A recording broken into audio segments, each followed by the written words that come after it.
Russia Ukraine যুদ্ধের শুরু থেকে কিয়েভকে সব ধরনের অস্ত্র সহায়তা দিয়ে আসছে মার্কিন যুক্তরাষ্ট্র।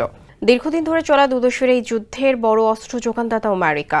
তবে দীর্ঘ সময় ধরে চলা এই যুদ্ধের ইতি টানতে নির্বাচনের আগেই ঘোষণা দিয়েছিলেন বর্তমান প্রেসিডেন্ট ডোনাল্ড ট্রাম্প। কিন্তু যুদ্ধবিরতি নিয়ে এখনো পর্যন্ত তেমন কোনো আশার আলো দেখাতে পারেননি তিনি।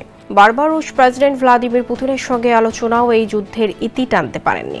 এবার রাশিয়া ইউক্রেন সংঘাত নিরসনে চলমান আলোচনার অংশ হিসেবে মার্কিন প্রেসিডেন্ট ডোনাল্ড ট্রাম্প এবং রুশ প্রেসিডেন্ট ভ্লাদিমির পুতিনকে ইস্তাম্বুলে একত্রিত করতে তুরস্ক কাজ করবে বলে জানিয়েছেন তুর্কি প্রেসিডেন্ট রিসেপ তাইয়েপ এরদোয়ান।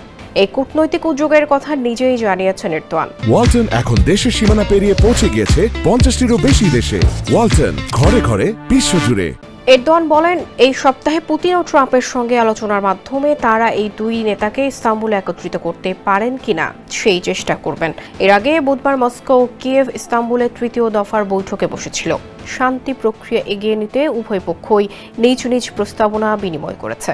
এদিকে দেশের প্রতিরক্ষা শিল্পের অভাবনীয় অগ্রগতি নিয়েও কথা বলেন এরদোয়ান। ইস্তাম্বুলে আয়োজিত 17তম আন্তর্জাতিক প্রতিরক্ষা শিল্প মেলা 2025 প্রসঙ্গে তিনি বলেন, প্রতিরক্ষা শিল্পে আইডিএফ যে অগ্রগতি অর্জন করেছে তা বিশ্বমঞ্চে একটি স্বতন্ত্র স্থান অধিকার করে আছে।